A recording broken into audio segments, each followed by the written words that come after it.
컴퓨터에서도 사용을 해요. 컴퓨터에서 이제 이 변수를 사용하는 이유에 대해서 좀 살펴보면은 변수에 대해서 자 보통 이제 우리가 데이터하고 정보라는 그런 개념을 먼저 좀 살펴보려고 합니다. 데이터라고 하면은 자 우리 1차 방정식에서 있는 요런 숫자들 있죠. 숫자들을 우리가 데이터라고 해요. 근데 이제 요런 데이터들이 우리가 이제 필요한 이유, 데이터들이 필요한 이유는 그 데이터들을 가지고 정보를 얻을 수 있기 때문에 정보를 데이터를 기반으로 해서 어떤 의미를 얻을 수 있기 때문에 요 데이터들이 필요한 거예요. 데이터들이 뭐 예를 들어서 자 에베레스트 산의 높이가 8,848m다. 그럼 요건 그냥 데이터예요, 데이터. 그냥 숫자죠. 8848이라고 하는 게 숫자인데 이게 의미가 있으려면은 여러 가지 데이터들이 존재를 해야 되죠. 여러 가지 데이터들이 존재를 해야 되고 그 여러 가지 데이터들 뭐 예를 들어서 금강산은 뭐 1500m고 그 다음에 뭐 침보라소 산은 뭐 6300m다. 뭐 이런 식으로 이런 다른 데이터들이 존재를 하고 그런 데이터들 사이에서 정보를 얻어낼 수가 있기 때문에 이 데이터가 필요한 거예요. 이렇게 비교를 해보면은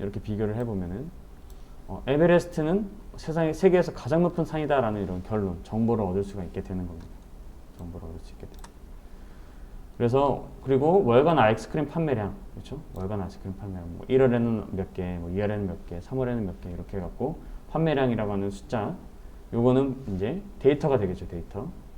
그래서 그 데이터들, 그 1월 데이터, 2월 데이터, 3월 데이터, 4월 데이터들을 종합적으로 해서 연간 데이터들 중에서 비교를 해서 판매량이 가장 많은 부분을 내가 이제 여기에다가 의미를 부여하게 되면은 만약에 이제 6월 달에 가장 많은 판매량이 있었다. 7월 달하고 6월 달에 가장 많은 판매량이 있었다. 라고 한다라고 하면은 아이스크림은 뭐 겨울보다 여름에 잘 팔린다. 라고 하는 이런 결론들을 얻을 수가 있게 되는 거예요. 판매량이 이렇게 됐다라고 하면. 그렇죠? 그래서 월간 아이스크림의 판매량은 우리가 데이터라고 하고요. 그 다음에 뭐 아이스크림은 겨울보다 여름에 잘 팔린다라고 하는 의미가 있는 요거는 의미를 부여한 것은 우리가 정보라고 합니다. 정보. 그리고 2018년 8월 1일 서울의 온도가 39.6도였어요. 그럼 이렇게 하면 뭐 39.6도다. 그럼 진짜 더웠나 보네.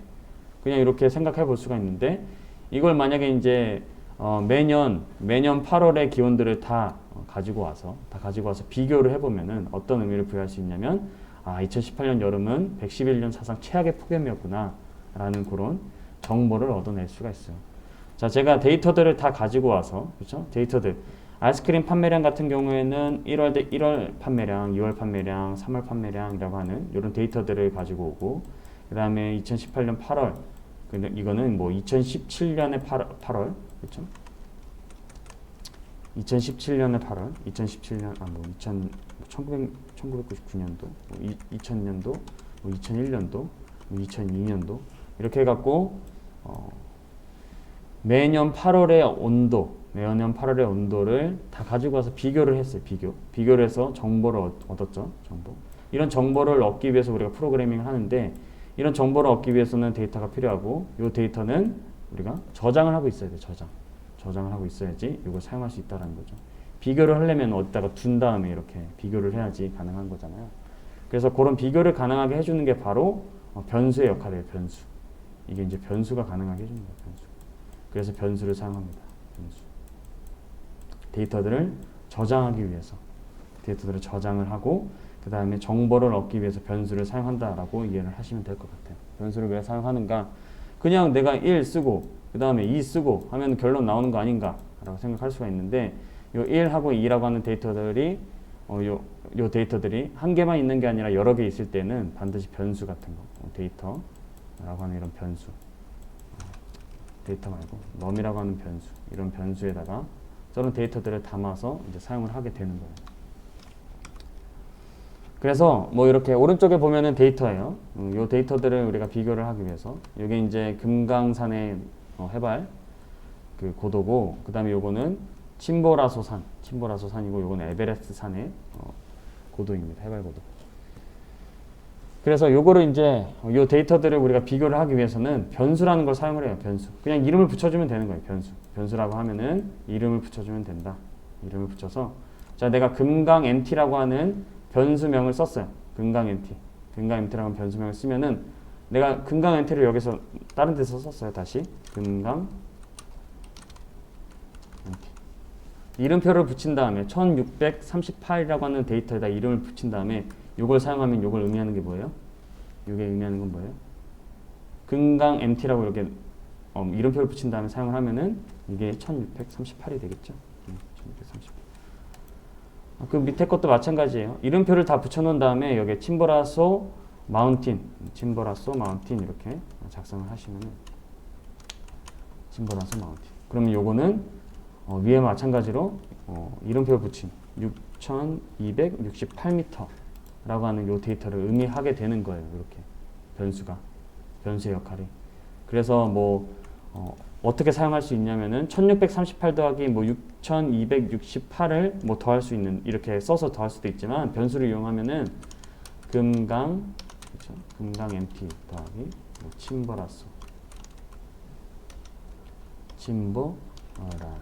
마운틴 이렇게 해갖고 요게 합을 이렇게 요거는 1638을 의미하고 요건 6268을 의미하게 돼서 이 변수를 이용을 해갖고 더할 수가 있게 되는 거예요. 두 개를 더하면은 어떻게 되죠?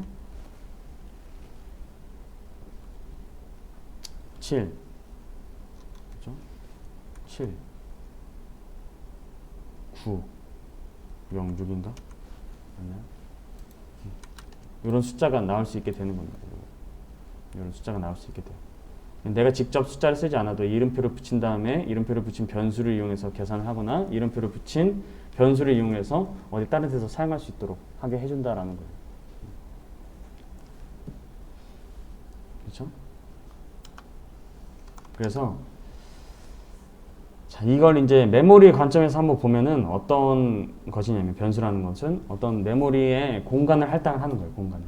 내가 만약에 스몰 럼이라고 하는 변수를 설정을 했어요. 그러면은 이런 공간이 할당이 되고 이런 공간이 할당이 돼요.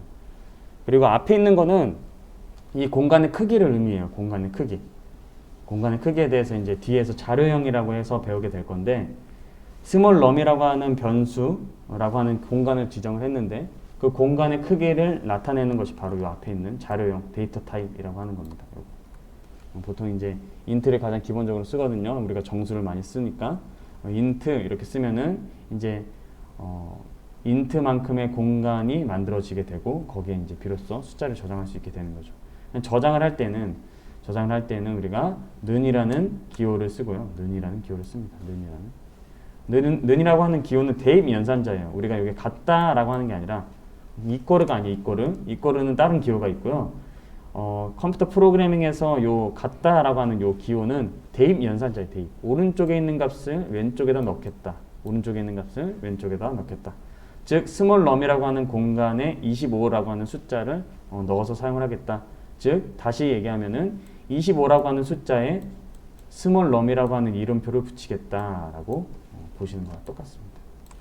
두 가지 관점으로 이해를 해볼 수가 있는 거예요. 제가 이 스몰 럼이라고 하는 변수는 공간이에요 이렇게 얘기를 해도 이해를 잘 어려워하시기 때문에 제가 이름표라고 하는 개념을 이용을 해서 설명을 한 거예요. 그래서 25라고 하는 숫자에 이름표를 붙이면은 요 스몰 럼을 어디서 쓸 때는 여기 25라고 하는 그 데이터를 의미하게 되는 거예요. 요거는 또 뭐 다시 한번 쉽게 설명을 해보면은 어떤 반에서 학생들 30명이 있어요. 30명이 있는데 반에서 30명이 있는데 거기에서 이제 뭐 예를 들어서 홍길동이라고 하는 사람이 있었어요. 네, 홍길동이라고 하는 사람이 있었는데 이 홍길동이라고 하는 사람 이름을 부르지 않고 얘를 반장으로 이름표를 붙여서 반장이에요. 반장이라고 해서 반장 나와 그러면은 홍길동이가 나오는 거예요. 반장 나와 똑같아요. 스몰럼 나와 그럼 25가 오는 거예요.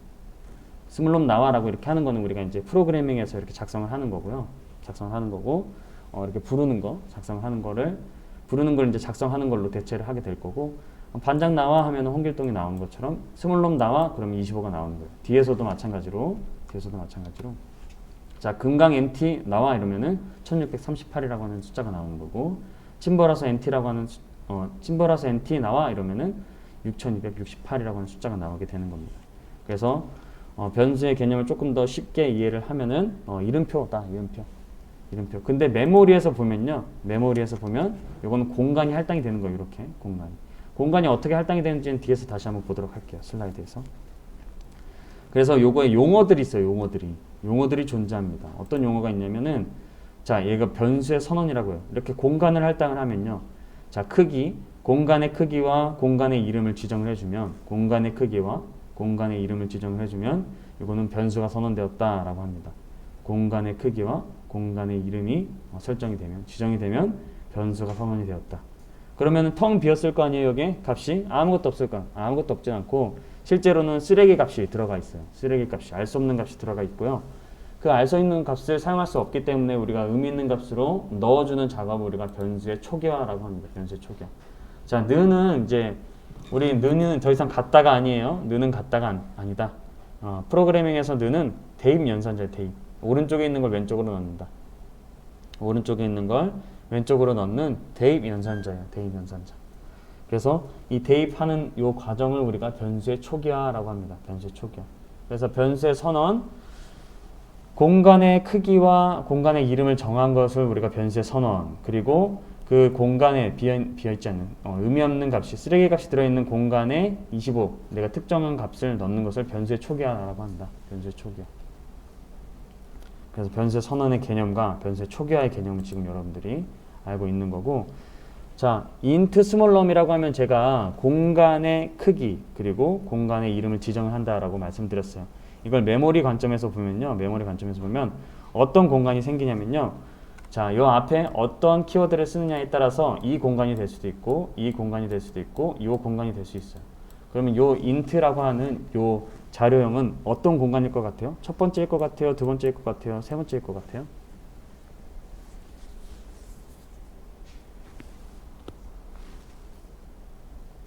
이거는 다 스몰 럼이라고 하는 이름을 가진 공간이에요. 메모리에 이렇게 할당을 해놓은 거예요. 스몰 럼. 왜냐면 내가 이름을 지정을 했으니까. 스몰 럼이라고 하는 이름을 지정을 해서 공간을 이렇게 할당을 해놨어요. 메모리에. 내가 적게만 하면은 그 JVM이 알아서 해주는 거예요. JVM 알아서 해주고 컴파일러가 알아서 해주는 거고. 그래서 요거 요 int라고 하는 거 어떤 공간의 크기일 것 같아요? 이걸까요? 요걸까요? 찍어보세요. 1번, 2번, 3번. 2번째일 것 같아요.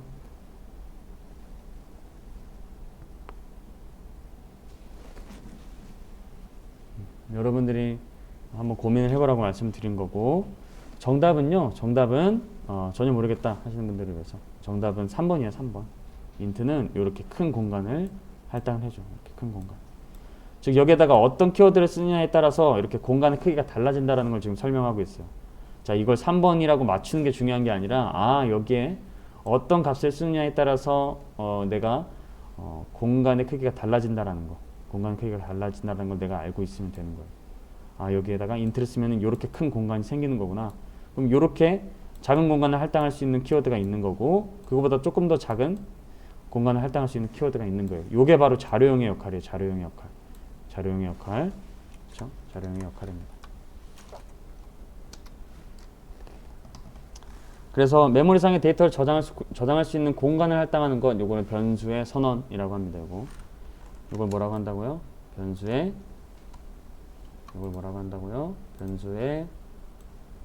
선언이라고 한다. 변수의 선언.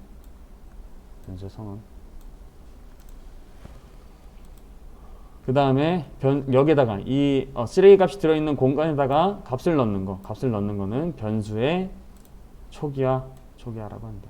그래서 보통은 이렇게 선언만 한 다음에 사용하지 않고 선언한 후에 이렇게 어떤 값이든 넣어준 다음에 사용을 해요. 나중에 바뀔 수 있으니까. 자, 변수는 변하는 수라고 했어요. 그래 두 번째 포인트. 변수는 변하는 수예요. 변수는 첫 번째는 공간을 할당하는 이름표와 같은 역할을 한다. 두 번째는 변수는 변하는 수라고 말씀드렸어요. 변하는 수. 자, 여기다가 int small num이라고 해서 25 쓴 다음에 여기에 만약에 밑에다가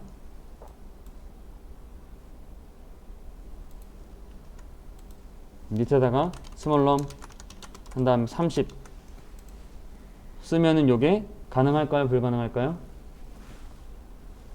가능해요? 불가능해요? 변하는 수라고 했는데 가능하겠죠? 네, 가능한 거예요. 이게 변하는 수기 때문에 25를 넣었다가 마음이 바뀌었어. 30으로 넣어도 상관없어. 30으로 넣어도 변하는 수를 담는 그릇이기 때문에, 변하는 수를 담는 그런 이름표이기 때문에 30으로 이렇게 바꿀 수가 있어요. 이름표를 떼었다가 다시 붙인다라고 생각을 하시면 되고, 그 공간에다가 다른 데이터를 넣는다라고 생각을 하시면 되는 겁니다. 그래서 뭐 공간이라고 이해하는 게 더 쉽다라고 하면 공간이라고 생각을 하시고, 그 다음에 이름표가 더 쉽다라고 하면 이름표로 이해를 하시면 되는데, 원래 메모리에서는 공간이 할당이 되는 거예요. 원래 메모리에서는 공간이 할당이 되는 거다. 그거를 잊지 않으시면 되겠습니다.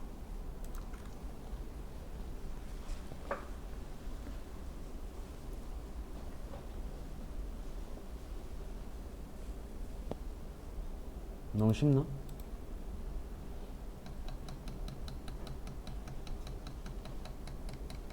이해 안 가는 거 있어요? 너무 빠르다, 이해 안 간다, 문제가 있다.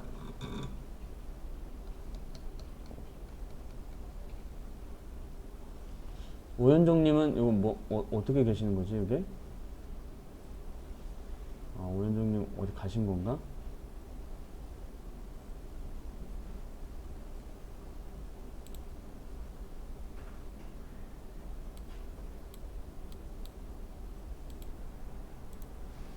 여기 여기 우리 패키지 마이 자바 프로젝트에 패키지를 하나 더 만들어 볼게요. 자, 소스 폴더 우클릭 한 다음에 패키지 만들 거예요. 소스 폴더 우클릭해서 뉴 한 다음에 패키지 한번 만들어 보세요. 소스 폴더 우클릭 뉴 한 다음에 패키지 만들어 보세요. 패키지 소스 폴더 우클릭 뉴 한 다음에 그다음에 패키지 만들어 보세요.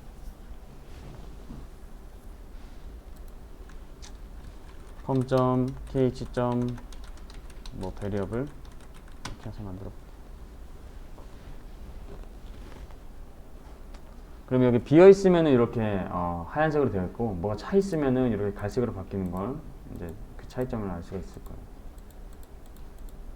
웹.kh는 제가 설명하려고 했던 거니까 지워버릴게요. 이 폴더. 그 다음에 여기다가 클래스 하나 만들어 볼게요.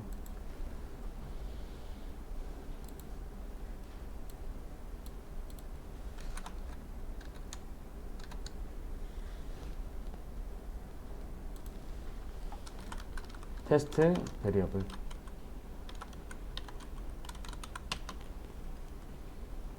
테스트 베리어블 이렇게 해서 변수라는 거 한번 사용해 보도록 하겠습니다. public static void. 자, 요거는 아직 의미를 모르셔도 됩니다. 요거는 이제 실행하기 위해서 작성해야 되는 명령어라고 그냥 이해를 하시면 될 것 같아요. 실행하기 위해서 작성하는 명령어. 그 다음에 자, 변수의 선언과 변수의 초기화를 해보도록 하겠습니다.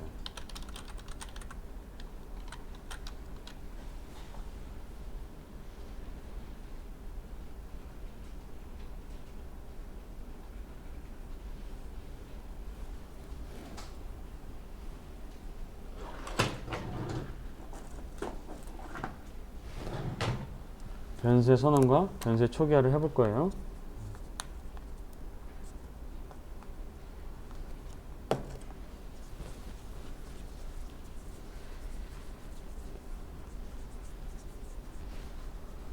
자, 변수의 선언은 우리가 아까 봤던 것처럼 int라고 해갖고 먼저 그 공간의 크기를 할당을 해주고 공간의 크기를 정해주고, 그렇죠? 좀 긴 공간이었어요. 그 다음에 변수명은 kh라고 적어볼게요. 그럼 이렇게 하면은 공간이 할당이 돼서 이제 값을 저장을 할 수가 있어요. 변하는 값을 저장을 할 수가 있습니다. 자, 이렇게 선언을 하고 그 다음에 초기화 kh는 뭐 1이다 이렇게 초기화를 할 수가 있어요.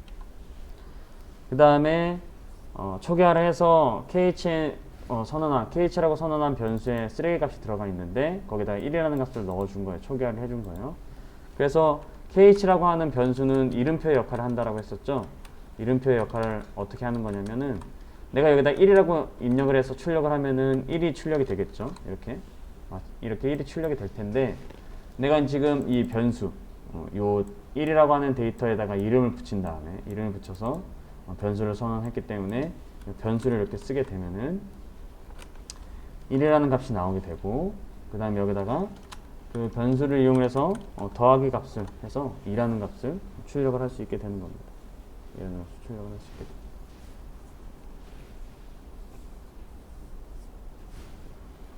그 다음에 변수는 변하는 수예요. 변수는 변하는 수. 그래서 kh는 2로 변할 수가 있고요. kh는 2로 변할 수가 있어요. kh라고 하는 변수는 2로 변할 수가 있고, 그 다음에 얘는 이름표기 때문에 kh 이렇게 쓰면은 2라는 값이 불러오게 되고, 그 다음에 플러스 2를 하게 되면은 4라는 값이 이렇게 출력이 되게 됩니다. 자, 이거 다시 한번 설명해보면, 변수의 선언이고요. 그 다음에 변수의 초기화. 이거 두 개는 한꺼번에 해도 돼요. 선언하면서 초기화해도 돼요. 예를 들어서 이런 식으로 해도 됩니다. int kh는 1 이렇게 해도 돼요. 이렇게 해도 전혀 상관없어요. 근데 이제 그 개념을 설명해 보기 위해서 제가 따로따로 적어 본 거예요. 그러니까 한번 선언한 변수는 밑에서 다시 이렇게 사용할 수가 있고, 그 다음에 그 값도 변할 수가 있다라는 거.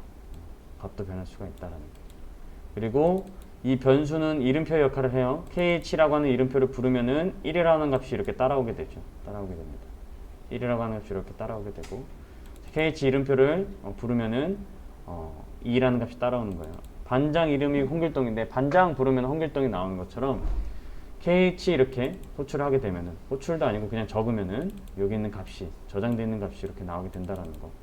그거까지 이렇게 이해를 하시면 되겠습니다. 제가 설명했던 부분들이 이 부분 이유였어요. 혹시 이 부분에서 이해 안 가는 부분이 있나요? 헷갈리거나 좀 아리까리한데 하는 부분이 있을까요?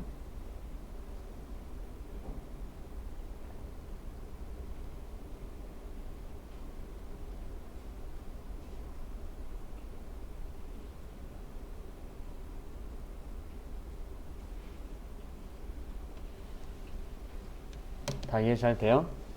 넘어가도 될까요? 네, 알겠습니다.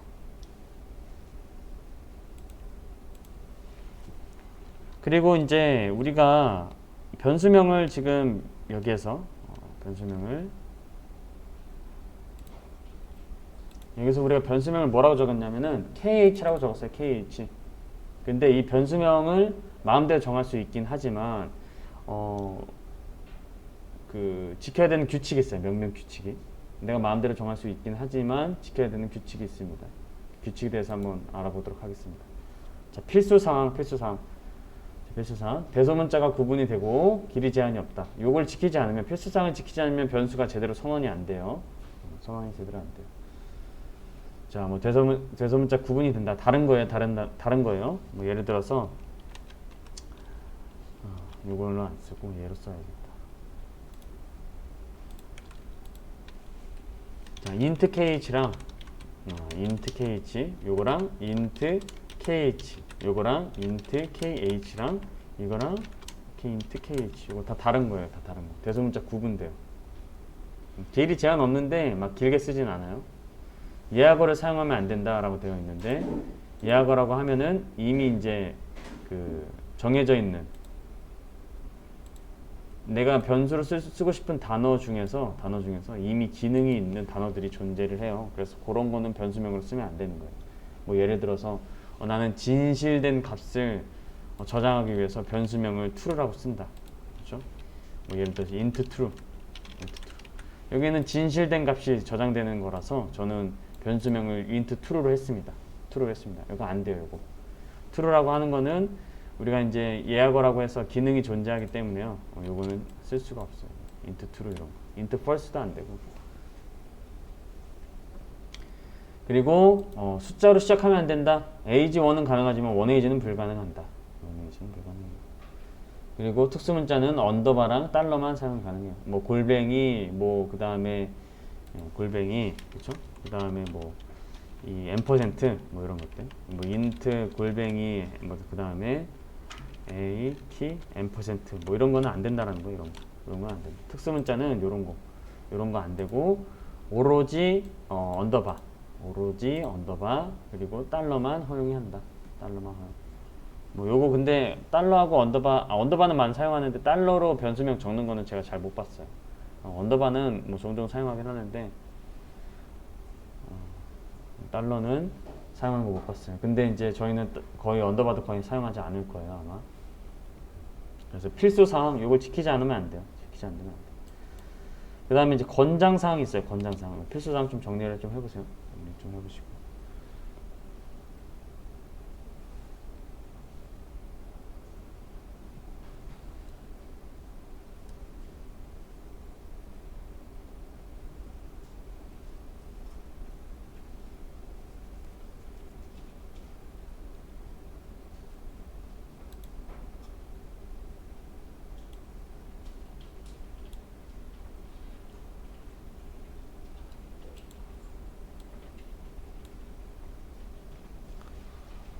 자, 필수사항이 이렇게 돼요. 네 가지. 가장 기본적으로 지켜줘야 되는 부분인 거입니다.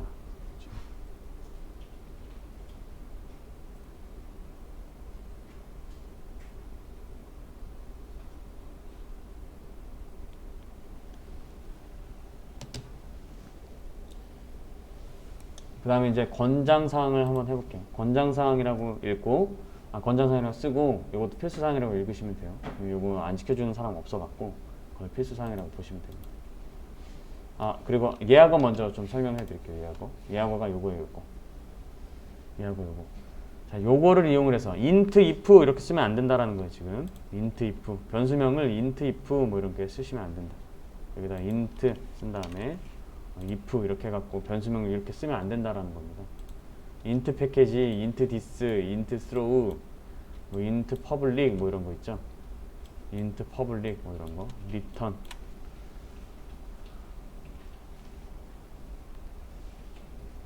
그리고 나는 최종적인 값을 저장하겠다라고 하면서 int final 이렇게 쓰는데 그런 거 쓰면 안 된다라는 거예요. 그런 거 쓰면 안 된다.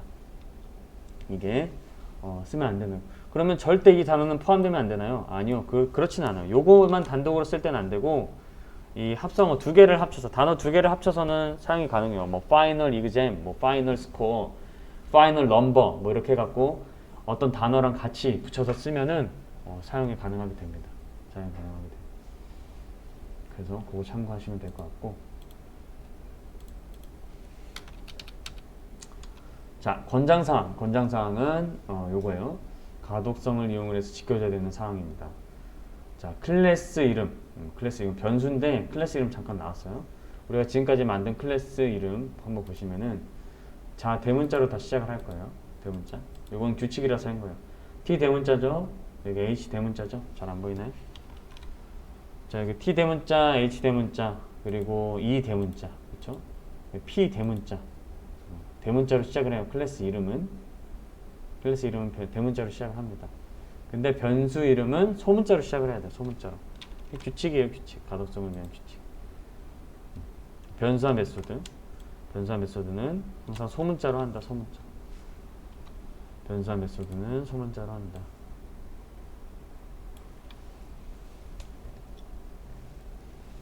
그리고 제가 아까 말씀드렸듯이 여러 가지 단어를 이용을 해서 변수를 선언할 수가 있는데 그런 같은 경우에는 이렇게 항상 단어의 첫 글자는 대문자로 사용을 한다. 대문자로. 항상 단어의 첫 글자는 대문자로 이렇게 사용을 한다. 단어의 첫 글자.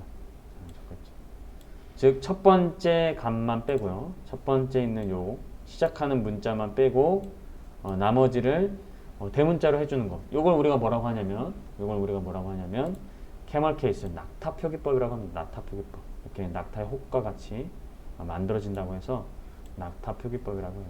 자바에서는 거의 다 낙타 표기법으로 쓸 거예요. 여러분도 요 낙타 표기법에 익숙해지면은 나중에는 뭐 영어 단어 쓸 때 나도 모르게 낙타 표기법을 이용을 해서 작성하고 있는 제 자신을 발견하게 될 겁니다. 그리고 그 다음에 그 밑에 있는 건 뭐냐면요. 그 밑에는 상수라는 거예요. 상수.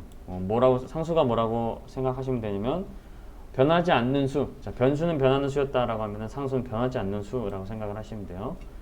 그렇죠? 수학에서 있는 그 상수랑 비슷한 개념이고, 그 다음에 이 상수를 선언할 때는 항상 대문자로 선언합니다. 대문자. 그리고 단어를 연결할 때는 캐멀 케이스로 하는 게 아니라 언더바로 구분을 한다. 언더바로 구분을 하는 겁니다. 이렇게 언더바로 구분을. 요게 이제 규칙이에요, 규칙. 뭐 7가지 규칙인 거지, 7가지 규칙. 다시 한번 쭉 정리를 한번 해보시면은, 자, 권장사항으로 처음에 변수명과 메소드 첫 글자는 항상 소문자로 한다. 그래서 여기 소문자로 되어 있죠. 대문자로 쓰지 않아요. 대문자로 쓰지 않아요. 그러니까 쓰면은 동작이 안 되나요? 그건 아니에요. 그건 아닌데 지켜주는 규칙인 거죠. 변수를 선언할 때 변수명은 소문자로 시작을 한다. 소문자로 시작을 해요. 소문자로 지켜주는 거고, 그 다음에 여러 단어를 합칠 때는 항상 캐멀 케이스를 캐멀 케이스로 쓴다. 즉 last index of라고 하는 부분은 last index of, 뭐 우리가 편하게 쓰면 last index of 이렇게 쓸 텐데 이러면 가독성이 좀 떨어진다. 그래서 요 i를 대문자로 하고 o를 대문자로 해서 단어 시작의 첫 글자를 대문자로 써주는 걸 우리가 낙타 표기법이라고 한다. 낙타 표기법. 캐멀 케이스. 낙타 표기법. 그 동물 낙타 아시죠? 낙타. 캐멀 케이스. 그 낙타 얘기하는 거예요. 그 낙타. 그리고 상수. 자, 변하지 않는 수를 우리가 상수라고 하는데, 그 상수도 우리가 이제 요거 변수로에다가 넣어서 사용할 수가 있어요. 근데 그거는 선언할 때 대문자로 구분을 주기 위해서 무조건 다 대문자로 써요. 무조건 다 대문자.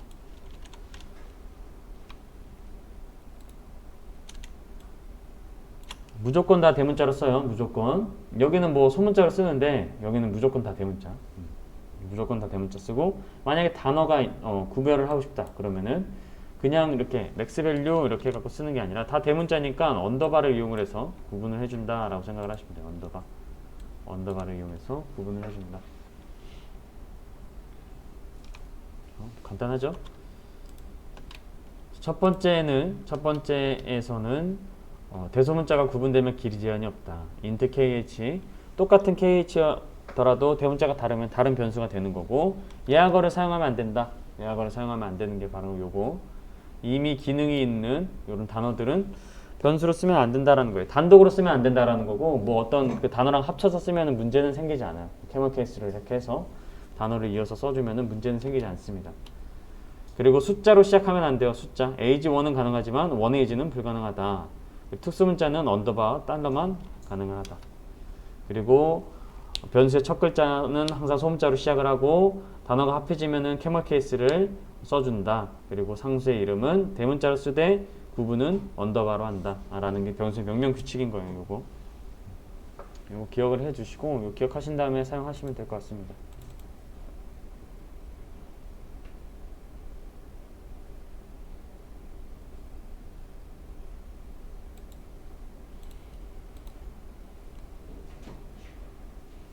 자, 정리되셨나요, 이거? 그 다음에 이제 자바에서 그 프로그래밍에서 사용하는 값의 종류와 표현 방법에 대해서 좀 보려고 합니다. 값의 종류. 자, 보통은 요 값으로 거의 다 프로그래밍을 할 수가 있어요. 거의 다. 정수, 실수, 문자예요. 가장 기본적으로. 정수, 실수, 문자예요. 정수는 우리가 알고 있는 마이너스 값, 0, 그리고 자연수 값을 포함한 수예요. 소수점이 없는 거. 실수는 소수점이 있는 거. 문자는 그냥 한 글자라고 생각하시면 되고, 문자열은 여러 글자라고 생각하시면 돼요. 문자랑 문자열의 차이는 한 글자냐 여러 글자냐의 차이예요. 문자는 한 글자, 그리고 문자열은 여러 글자. 그래서 표현하는 그 형식도 좀 달라요. 이렇게 헛다운표를 이용을 해서 만약에 문자 하나를 쓰면은 문자인 거고, 쌍따옴표를 쓰면 문자열인 거예요. 여러 개의 문자. 그래서 이렇게 안 쓰죠. 이렇게 예를 들어서 헛다운표 쓴 다음에 A, B, C, D 이렇게 안 써요. 이거는 오류가 나요. 오류가. 왜냐면은 헛다운표는 한 글자만 쓰는 거라고 했었는데, 헛다운표는 한 글자만 쓰는 거라고 했었는데, 헛다운표는 한 글자만 쓰는 거라고 했었는데, 요거는 여러 글자를 썼기 때문에 만약 여러 글자를 쓰고 싶으면 쌍따옴표를 이용을 해서 쌍따옴표 A, B, C 문자열로 나타내줘야 되고, 여기에서 내가 문자로 나타내고 싶다 그러면은 요거 다 지우고, 요 놈들은 다 지우고, A, B, C, D 다 지우고, 그 다음에 헛다운표 쓴 다음에 A 쓰고 헛다운표 이렇게 써야지 문자로 사용이 가능한 겁니다. 문자로. 아시겠죠? 그래서 우리가 이제 뒤에 한번 제가 정리를 해놓은 게 있는데 그걸 한번 보시면은 자 정수값, 실수값, 그리고 문자값, 진리값 이런 게 있어요. 문자 열값은 좀 뺐는데 문자값 요거를 이렇게 적어봤는데요. 정수값은 그냥 말 그대로 0하고 그 다음 마이너스 값 그리고 플러스 값에 해당하는 값인 거예요. 26이라고 하는 값이 정수값인 거고, 자, 이 정수값을 표현한 거 26이라는 것은 10진수로 표현을 할 수가 있고요. 그 다음 진수, 여러분 진법 아시나요? 진법? 진법을 공부를 해보셨나요? 진법? 우리가 사용하고 있는 0에서부터 우리가 사용하고 있는 아라비아 숫자는 10진수의 10진수, 10진법입니다. 10진법. 그래서 0부터 9까지의 숫자를 이용을 해서 우리가 수를 나타내죠. 첫 번째일 때는 1이고 뭐 한 개 있을 때는 1, 뭐 두 개 있을 때는 2 이렇게 나타냅니다. 그렇죠. 그런데 그 진법 중에서는 2진법, 뭐 그리고 8진수, 뭐 16진수 뭐 이렇게 하는 값들이 있어요. 그래서 그런 값들을 이용을 해서 우리가 요 26이라는 값을 다르게 표현을 할 수가 있습니다. 다르게 표현. 자, 요거는 16진수로 나타낸 거고요. 그 다음에 요거는 8진수로 나타낸 거고요. 요거는 2진수로 나타낸 거예요. 근데 이제 요 앞에 있는 빨간색 글자가 뭐냐면요. 빨간색 글자는 해당 이 숫자, 해당 데이터가 어떤 진법으로 표기되어 있는지를 알려주는 표시인 거예요. 그냥 앞에 요 숫자만 요 숫자하고 문자만 쓰면은 요게 숫자인지 문자열인지 모르잖아요. 모르니까 얘는 숫자예요, 정수값이에요. 그러면서 얘는 16진수로 썼어요 라고 하면 0x라고 써주고, 그 다음에 32라고 하는 숫자면 얘가 10진수면 32인데 이걸 만약에 8진수로 하면 26이라는 값이 된단 말이에요. 26이라는 값. 26이라는 값이 되기 때문에 여기다 0이라는 값을 써줘서 얘는 8진수기 때문에 얘는 26이라는 값과 똑같습니다 라고 적어주는 거예요. 그리고 11010이라고 하는 이진법 수는요, 이진법 수는 계산을 해보면 26이 나와요. 26이 나오는데 요거 이진법 수입니다 라고 해서 0b를 붙여줍니다. 마찬가지.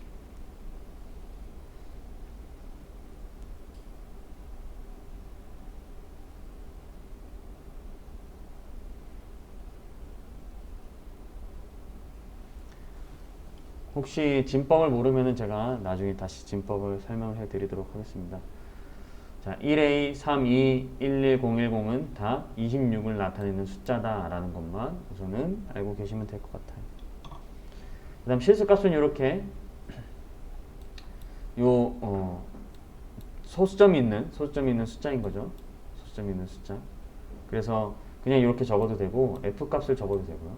F값. 그다음 D값을 적어도 되고, 그 다음에 지수를 이용을 해서 10의 2승이거든요. 이게 2의 2승이면은 2라고 하면 여기 10이고 2 하면은 제곱 얘기하는 거예요. 그래서 10의 2승, 즉 요 소수점이 뒤로 두 칸 이동을 하게 됩니다. 112.4 값이 된다라는 거. 이런 표기법이 있고, 문자 값은 호따옴표를 사용한다라고 했었죠. 호따옴표 안에 문자 하나만 넣을 수가 있어요. 그리고 요 문자를 우리가 이제 숫자로 변환을 해서 저장을 할 수가 있는데 65라고 하는 숫자를 이용을 해서 대문자 A를 표현할 수가 있습니다. 그래서 이 호따옴표 안에다가 이런 값도 이렇게 넣을 수가 있어요. 그리고 true, false라고 하는 그 참거짓을 나타내는 진리값도 존재를 하고 있습니다.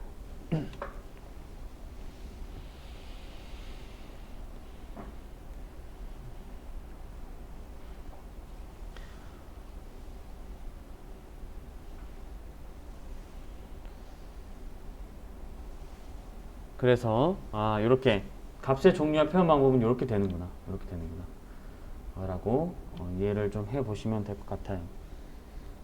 진법을 모르면요, 진법 이진법만 먼저 좀 보도록 할게요. 이진법만 좀 간단하게 좀 보도록 할게요. 이 한 다음에 이 누르면은 이게 됐었는데 아닌데.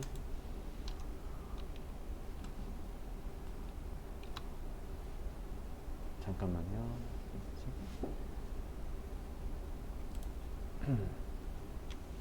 이진법 간단하게 한번 설명을 해볼게요. 진법 계산할 줄 아시지 않나?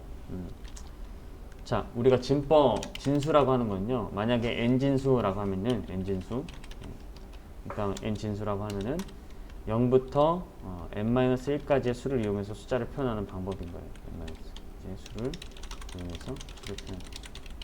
그래서 10진수면요 0부터 9까지의 수를 이용해요. 그리고 만약 2진수면요 그러면은 0부터 몇 가지 수를 이용을 해요? 2진수면 0부터 여기 n이 2니까 0부터 2를 넣으면은 여기가 1이 되겠죠? 수를 이용을 해서 수를 표현하게 되는 거예요. 그래서 우리가 사용하는 거는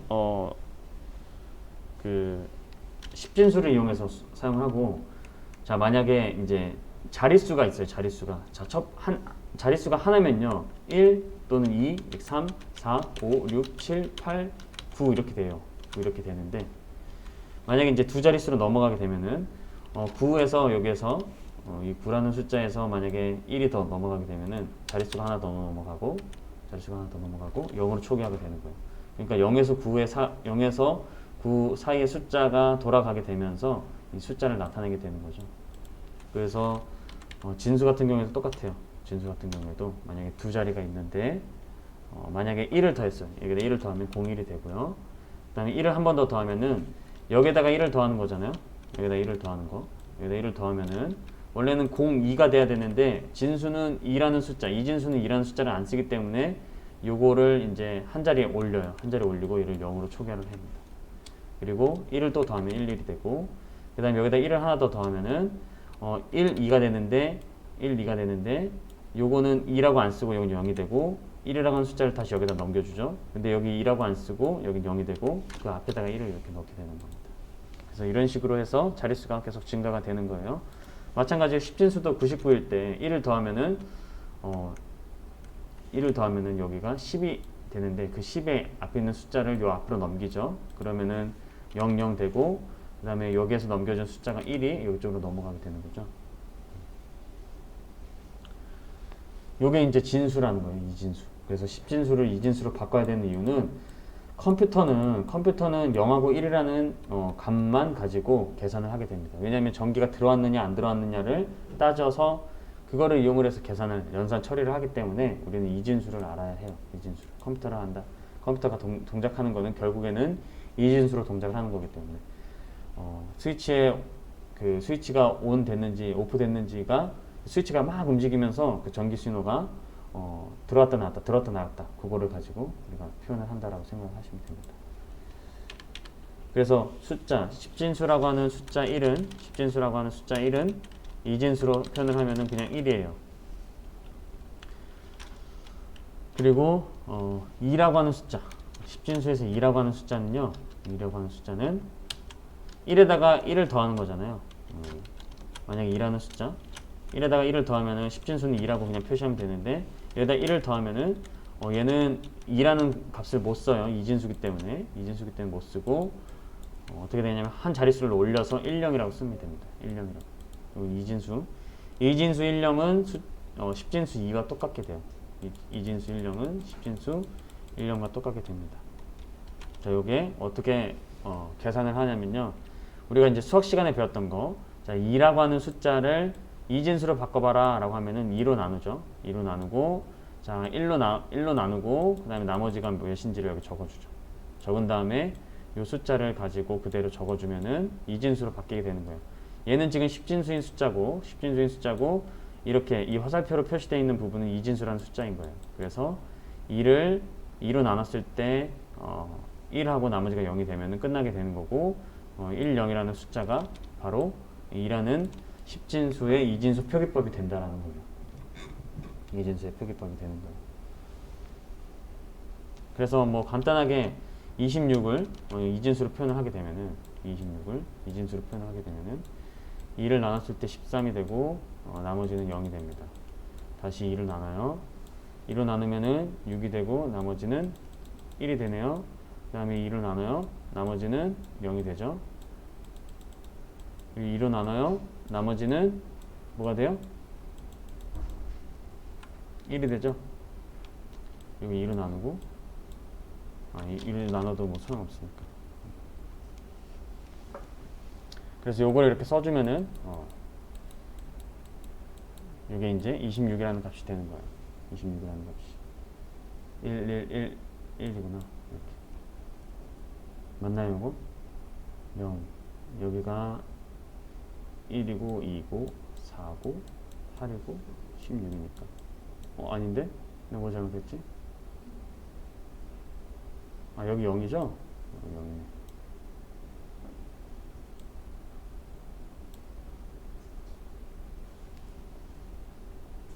다시 해볼게요.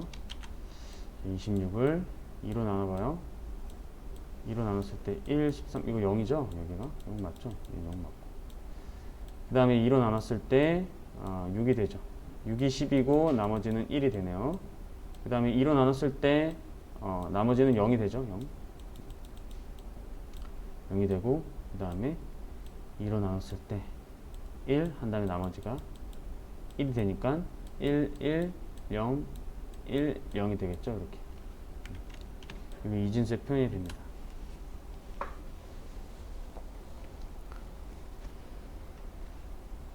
십진수를 이진수로 바꾸는 건 2로 나눈 다음에 이렇게 나머지 값을 그냥 적어주면 되는 거죠. 맞나요, 이거? 맞는 건 어떻게 표시하냐면, 어떻게 계산을 해보냐면, 이 이진수 값이 있죠. 이진수 값. 이진수 값에서 십진수를 계산하기 위해서는 자릿수를 보시면 돼요. 자릿수.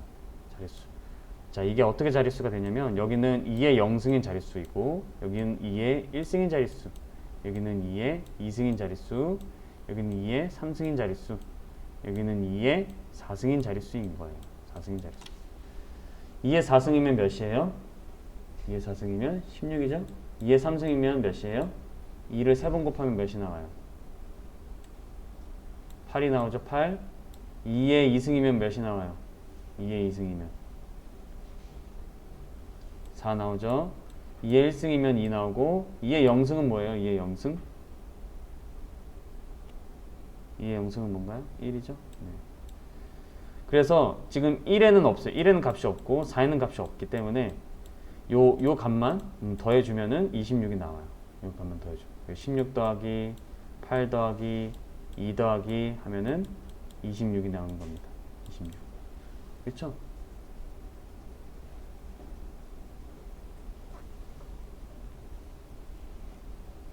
그래서 요거 십진수를 이진수로 바꾸는 거, 이진수를 십진수로 바꾸는 거는 기본적으로 알고 있어야지 뭐 그 컴퓨터를 이해하는 데 도움이 되지 않을까라고 생각을 해봅니다. 뭐 다른 뭐 8진수, 16진수 다 있긴 한데 기본적으로 이진수는 좀 알아야 돼요. 이진수는. 최종적으로 컴퓨터는 1과 0을 가지고 데이터를 처리를 하고 연산을 하기 때문에 이런 거 정도는 좀 이해를 할 수가 있어야 되는 거예요. 여기에서 뭐 다시 설명이 돼야 되는 부분, 모르는 부분 있을까요? 다시 한 번 더 설명할까요? 다시 한 번 더? 한 번 더? 너무 빨랐나?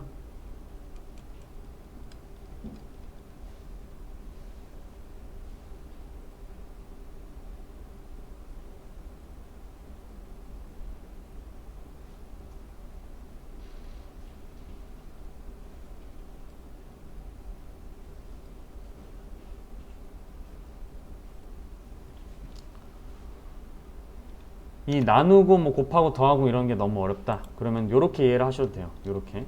자, 이진수라고 되어 있는 뭐 자릿수가 만약에 뭐 8개가 있다. 자, 8개가 있다라고 쳐봐요. 8개가 있다. 하나, 둘, 셋, 넷, 다, 일곱, 8개가 있다. 얘는 이진수 자릿수예요. 원래 메모리에는 이진수의 자릿수로 되어 있죠. 왜냐하면 0하고 1밖에 저장을 못하니까. 그래서 얘는 이제 첫 번째 자리, 두 번째 자리, 여기 세 번째 자리, 네 번째 자리, 다섯 번째, 여섯 번째, 일곱 번째, 여덟 번째 자리인 거예요. 그렇죠? 그러고 나서 여기를 뭐라고 적냐면, 자, 첫 번째 자리는 2의 0승, 두 번째 자리는 2의 1승, 세 번째 자리는 2의 3승, 2의 2승, 그 다음에 2의 3승, 그렇죠? 2의 4승, 2의 5승,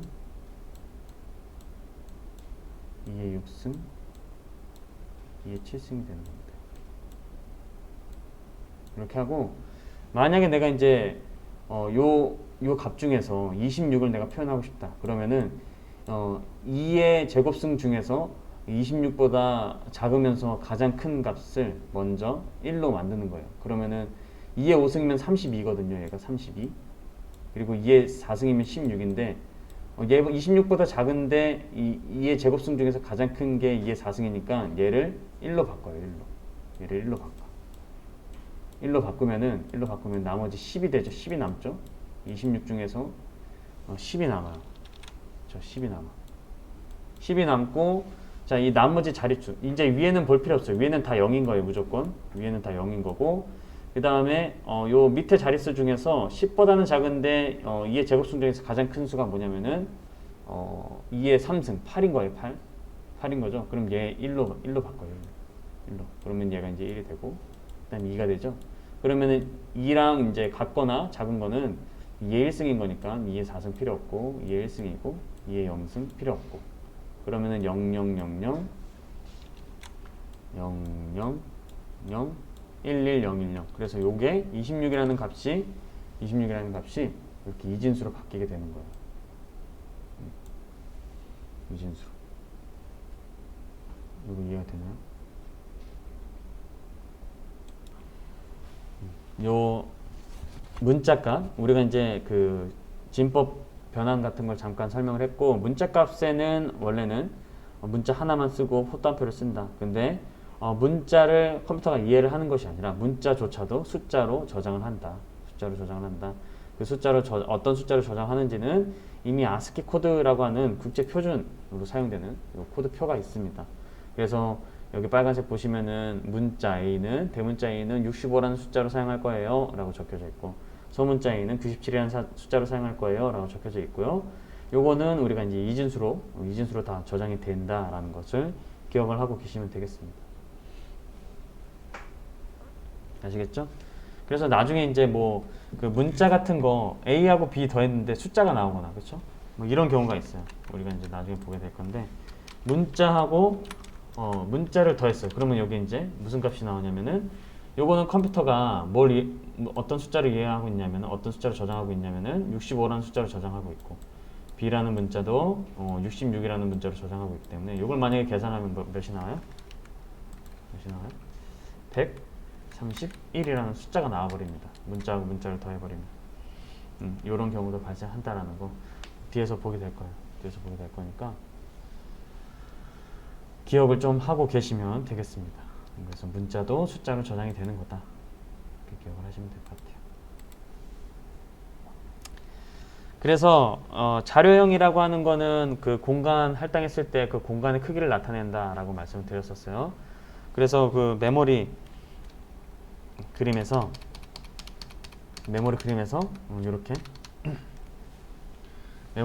이렇게 공간의 크기가 좀 차이가 있었어요. 이렇게 공간의 크기가 차이가 있었는데 요 차이를 나타내는 우리가 이제 그 크기 단위가 있어요. 크기 단위. 요 차이를 나타내는 크기 단위.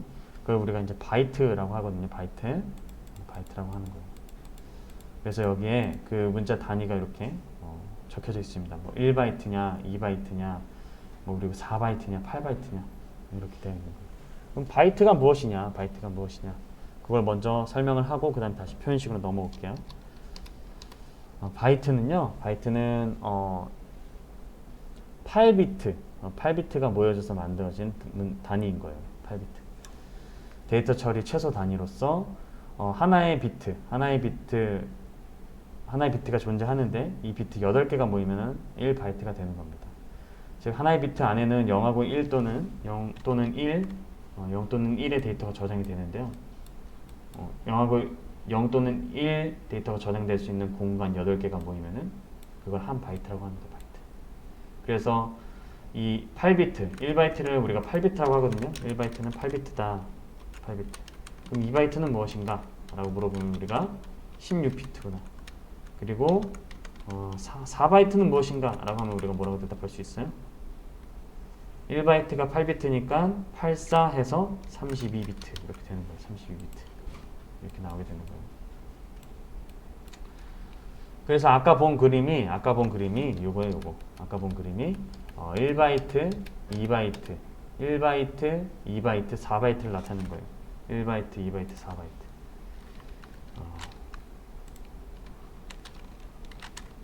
얘가 1바이트죠. 비트가 몇 개 있어요? 세어보면은 하나, 둘, 셋, 넷, 다, 일곱, 8개. 아, 요거 1바이트구나. 그 다음에 요거는 딱 2배잖아요. 딱 2배. 그럼 요거 8개고, 요거 8개니까 총 몇 개예요? 총 몇 개예요? 16개죠? 16개고, 16개, 16비트면은 우리가 몇 바이트? 2바이트. 자, 요거 8개, 요거 8개에서 16개인데, 16개가 지금 2개 있어요. 그럼 몇 개예요? 32개죠. 32개. 32비트는 우리가 뭐라고 하냐면 4바이트라고 합니다. 4바이트. 그래서 요 인트라고 하는 자료형 있죠? 요 인트라고 하는 자료형은 4바이트의 크기를 할당을 해요. 메모리에. 그리고 그 뭐 바이트라고 하는 자료형은 1바이트를 나타내게 되는 거고 1바이트. 그렇죠? 2바이트를 나타내는 자료형도 있는 거고 그 자료형들 여기에 인트만 지금 알고 있는데 이 크기를 나타내는 여러 가지 자료형들을 우리가 이 표에서 확인할 수가 있게 되는 거예요. 이 표에서.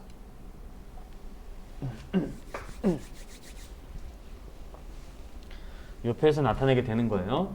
자, 분리는 참거짓을 나타내는 것은 1바이트예요. 1바이트. 그 다음에 캐릭터, 문자죠. 문자, 호따옴표로 묶는 거. 호따옴표로 묶는 거는 2바이트라고 말씀드렸어요. 그리고 여기 정수형 중에서 정수형에 여러 가지의 그 자료형이 있는데 인트는 4바이트. 인트는 4바이트. 그리고 소수점 있는 실수형은 대표적으로 더블을 써요. 더블을 써서 8바이트.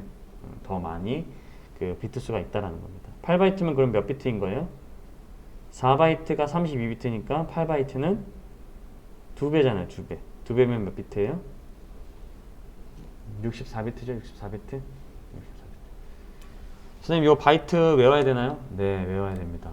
모르면 어떻게 돼요? 모르면은 공부했냐라고 다른 사람들이 물어보겠죠. 도대체 뭘 배운 거냐? 라고 물어보겠죠. 그래서 요거는 외워줘야 되는 거예요.